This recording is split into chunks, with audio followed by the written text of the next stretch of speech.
My name is Patricia, and I'm 54. I'd like to say I'm just an ordinary woman, but according to my sister-in-law, I live a privileged life, ignorant of the struggles of an average person. But more on that later. My husband Robert is also 54. Both of us work full-time during the week. We don't have any children. So the reason why my sister-in-law keeps saying I'm privileged and don't know the struggles of an average person is because we live in a nice neighborhood. It's near both downtown Boston and the bustling Chinatown.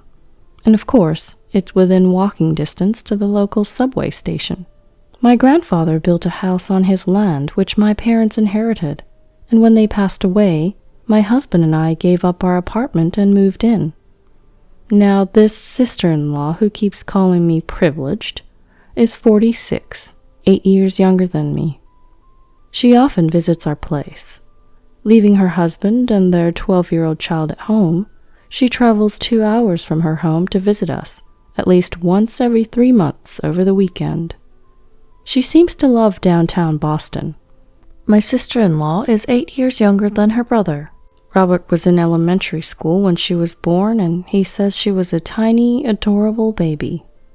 Apparently, his parents spoiled her as she was a child born late in their life. But no matter what, I just couldn't bring myself to like my sister-in-law. It's nice, isn't it, growing up without any struggles in a place like this? She'd say in a sarcastic tone. Her favorite phrase is, I was born in the countryside where there's nowhere fun to go, while a princess like you must have grown up all snug and warm without knowing such struggles. It's pretty clear she's not fond of me. Despite this, she likes downtown and Chinatown and keeps visiting us. And of course, she always arrives empty-handed. Her reasoning? Even if I brought a gift from the countryside, you'd just make fun of it. She'd arrive empty-handed and go on about how it's nice to be so close to downtown and Chinatown. You must live a life without any struggles. You can live without a car. Us country folks can't live without a car, so gas costs us a lot of money. When I'd reply, but the area you live is nice too, right? I love it. The air is fresh, and the people are kind. She'd retort, What's that, sarcasm? You live in a city where you have anything you need within walking distance and good public transportation. If I said, I don't really go out that much, I'm working during the day, she'd respond, What you really want to say is, of course, I live by all the major tourist spots, unlike you, right? It makes me want to ask who the sarcastic one is here. Her words can be a bit harsh, so I've expressed my discontent to Robert before. But he dismissed it, saying, Oh, my sister's just outspoken. She's very straightforward. Now, amidst all this, I heard that my sister-in-law is planning to build a house. Then, during one of her visits, I asked, Oh, where? To which she responded, Obviously near my current place, Patricia. Unlike you, I had to buy the land. I wasn't born with any property to inherit like you, so there's no way I could afford such a nice area. Must be nice being rich. By this point, I was genuinely frustrated, so I asked, Well, can you tell me how I should have phrased it so I wouldn't have come off as offensive? She just laughed and said, How about you stay quiet? Everything you say sounds offensive anyway. I was left with no choice but to stay silent. From then on, I was completely left out of the conversations. Ever since then, she visits, but doesn't say a word to me. But she still comes, and even more often than before. And that's because Robert allows it. I asked Robert, Hey, isn't it strange that your sister comes over and ignores me? She uses our bathroom and eats our food, and she still ignores me. He just said, Patricia, I told you she's straightforward. You don't have to talk to her either. She leaves her husband and child at home when she visits us, so we wouldn't have to keep them company as well. It means you don't have to care for her either. But still, one day she went out to Chinatown, came back, used the bathroom, and went to bed, all without saying a word. The next morning she ate the breakfast I had prepared, but didn't even thank me and left. Since when did our place turn into an inn? Am I a cook, a maid, and a hotel manager? I feel like we should be charging her for a season pass at this point. 3 months later, she visited us again. Today, she's planning to explore the town. But that evening, she spent a long time talking with Robert. She stayed the night and left the next day. But Robert was excited and showed me a bunch of pictures. Hey, look at this. It's the house my sister built. Oh, her house is all built now. You're going to love this. He showed me a picture of a pristine white building. Indeed, it looked newly built and was very pretty. Isn't this amazing? Robert enthusiastically showed me another picture. I tilted my head. At first glance, it looked like a garage, but from looking at the mop in the picture, I could tell it wasn't big enough to fit a car. Huh? Is that... That's right, isn't it amazing? Robert exclaimed proudly and then shouted out. It's a garage for a motorcycle and it's custom made. My Harley can fit in here. What? I was completely stunned. Yeah, like I said, I can fit my Harley here. I don't understand what you mean. This is your sister's house, isn't it? Well, I've been talking with her about swapping houses for a while. What? Caught off guard by this unexpected response and development, I was shocked. I dropped my plate that I was holding. She's been saying that she likes this house's location for a while now, and I was saying that I don't like how old this house is since it's been passed down from your family for generations. Then she says, Well, how about I build a new house here and we swap houses? So I had her build a special motorcycle garage there so I can park my Harley. Wait, huh? What? He never discussed any of this with me. I don't want to leave this house. It's not like I have any particular feelings about her house. Actually, I can't even process it all yet. Robert started to get irritated, perhaps because he didn't expect my objection. As far as I'm concerned, his reaction was unexpected. What are you hesitating for? My sister and I have been discussing this for a while. So what? I was never included in any of those discussions. You guys have been ignoring me this whole time. But think about it, it's a great deal. It even comes with a garage for my motorcycle. Wait, what about me? You like to watch suspense shows, right? There's a TV in their house, too. Indeed, Robert loves motorcycles. He treasures his Harley-Davidson almost as much as his own life. As for me, I don't have much of a hobby, but if I had to pick, I like watching suspense shows like CSI or Columbo on Netflix. But my commute... Your bus and train ride is only going to be slightly longer, that's all. Slightly longer? It's going to be an extra 2 hours. Well, I can ride my Harley. A 2-hour commute might do you good. You've been gaining some weight recently too, so consider this as a great opportunity to lose weight. Lose weight? Even then a 2-hour commute is absurd. I can't do that every day. But his mind was already filled with dreams of the new house and its dedicated garage for his Harley. He was genuinely surprised and annoyed that I had somewhat of an attachment to our old house. Finally, he gave me an ultimatum. I'm giving our house to my sister and her husband. Theirs is a new house with a garage for my bike. What's there to refuse? If you don't agree, I'll divorce you, he declared. Wait, divorce? Did he just threaten me with divorce? I was taken aback. All right, just give me a night to think about it. I barely managed to utter those words. I crawled into our bed. Shocked, I just spaced out for about 2 hours. A new house with a garage for his bike. It seemed like it was built solely for Robert's benefit. I mean, his sister and her husband didn't even own a bike. That meant they had built the house with the intention of taking hours from the start. And the fact that Robert agreed without consulting me just added insult to injury. And to top it off, he told me he'd divorce me if I didn't agree. It was no different from a threat. I'm not going to forgive him for this. And so, for the next 8 hours until the break of dawn, I hustled with my phone. The following day, I told Robert that I agreed we would move out. I did ask for a couple conditions. 1, to give me 2 weeks to pack since I work on the weekdays, and 2, they can't move in until we've moved out, right? I asked. Well, yeah, I suppose so. Robert agreed. You got them to build a garage, right? So as a sign of gratitude, I want to make sure we leave this house in a pristine state. Let's have the house professionally cleaned and hand it over 2 weeks after we leave."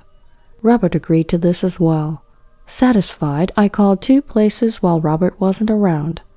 The next 2 weeks flew by. Robert was happily packing, singing some weird song about his Harley. I asked my sister-in-law over the phone, "How large are the rooms in your house?" to decide on our furniture arrangement. They would also call about our layout. As they're moving from an apartment, a notice of just 4 weeks for moving is quite short. They seem to be preparing for their move in a rush. Then on moving day, "Hello, we're from U-Haul Moving and Storage," said the movers upon arrival. Please come in this way," Robert directed the workers. However, shortly after, "Hello, we're from 2 Men in a Truck," said another group of movers. "What?" Robert was surprised. I slid past my surprised husband. Please come in this way," and ushered the workers in. "Hold on, what's going on?" Robert shouted. "What's going on? I said we could move, so I'm moving to my new home. Okay, everyone, the boxes with the yellow tape are mine. Please take those this way. I'll need U-Haul to take the rest with them," I quickly instructed. And an hour later, "Well then, thanks for everything. I'll mail you the divorce papers later." "Hold on a second," Robert shouted in panic. I turned back slightly. "You were the one who wanted a divorce, remember?" Leaving Robert behind, I quickly left the scene and got in the taxi I had called for. But it was a very short ride. "Long day, huh?" A man who had been waiting approached me. It was my older brother, Dave. Dave had come to help me move. "Well, it's good that you found a place in 2 weeks. "It's a rental, but yeah." "Well, once everything settles down, you can start looking for an apartment or something. But man, what a disaster." "It's more than just a disaster. Anyway, I labeled all the necessary household items like the rice cooker with yellow tape, so I'll still be fine on my own." Dave helped me out. Even though the movers took care of the large items, I still needed help for the rest, so it was a huge help. And with Dave's help, I finished moving within the day. "Well then, call me in a couple weeks." My brother left. 2 weeks passed since the day of my move. My phone rang, just as expected. "Hello?" On the other end was my sister-in-law. "What the hell is going on?" I just listened to her quietly. "The house is gone." I stifled a laugh and looked down. Not being able to speak was killing me. "It's an empty lot." "Why aren't you saying anything?" "You remember, you told me to keep my mouth shut." My sister-in-law screamed at the top of her lungs. I finally burst out laughing. It seems my sister-in-law and Robert are together. The phone was handed over to Robert. "Did you really have to go that far?" he yelled in a voice close to tears. "Look who's talking. You're the one who threatened me." I was literally in stitches. Besides, I told you that I wanted to make it clean, didn't I?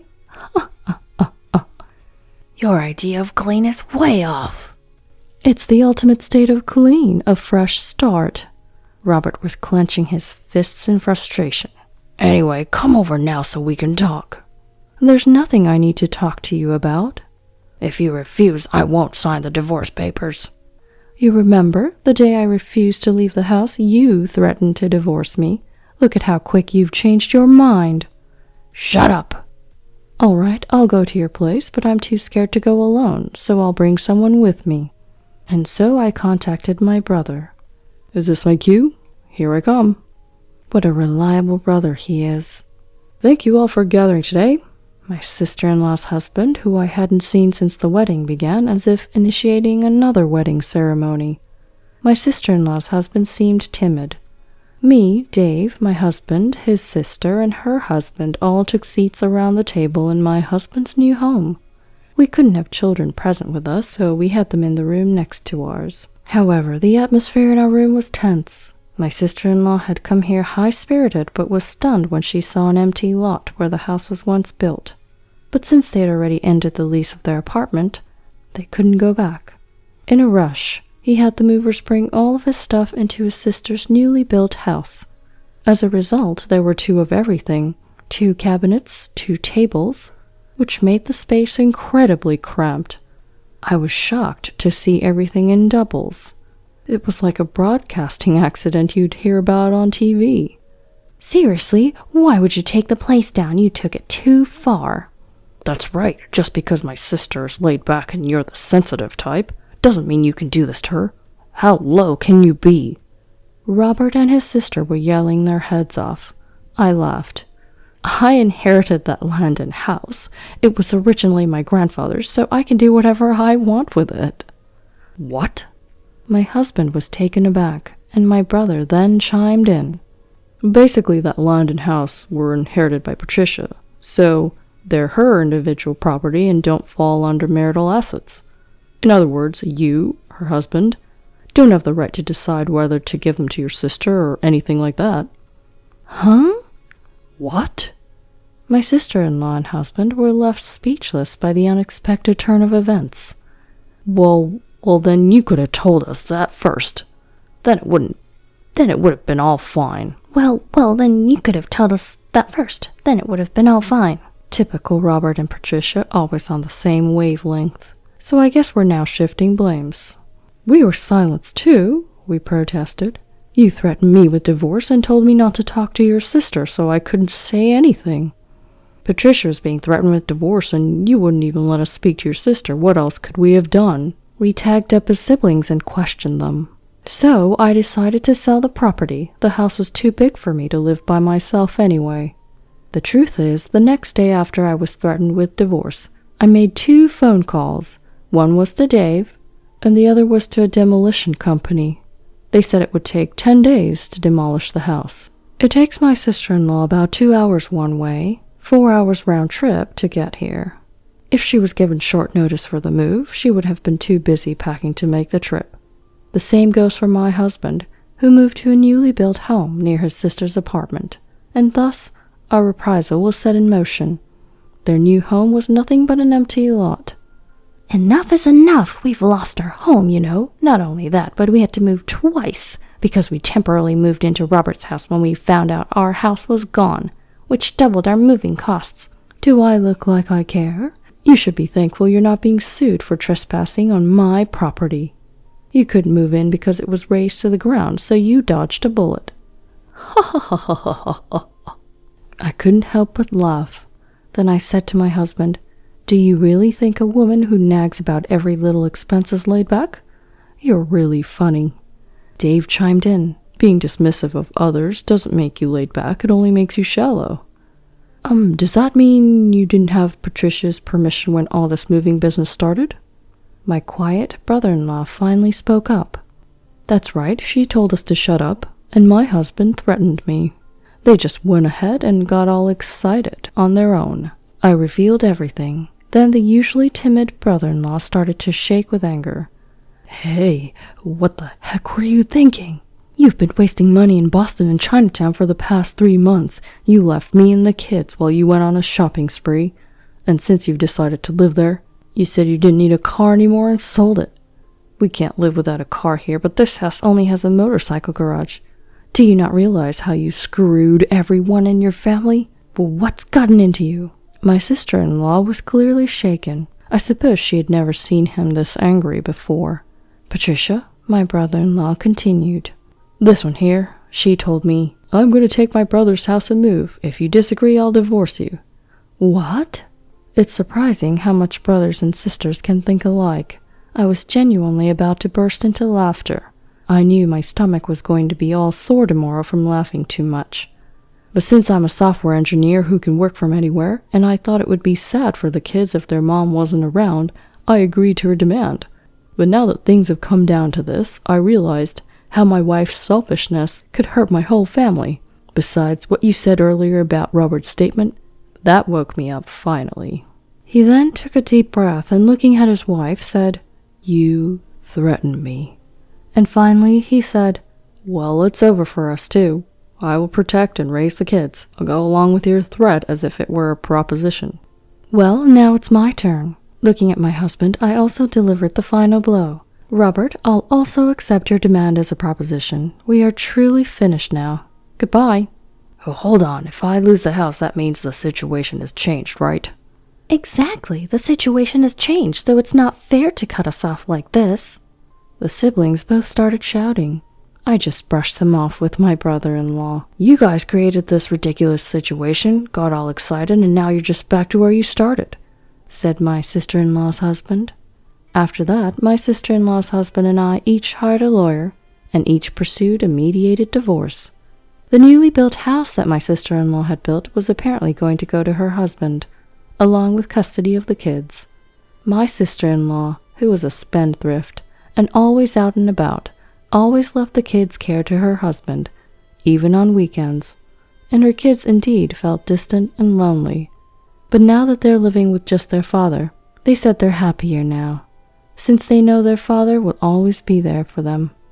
The new house ended up belonging to my sister-in-law's ex-husband, because my sister-in-law didn't have enough income to make the mortgage payments. The fact that she was able to squander money in Boston every 3 months, despite having no income, was astonishing.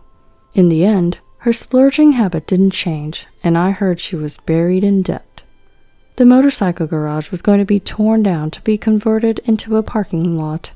My ex-husband, who had also been working all this while, found that he couldn't afford to invest in a Harley once he was kicked out of my house. He lost a significant amount of property in the divorce and had to let go of his Harley.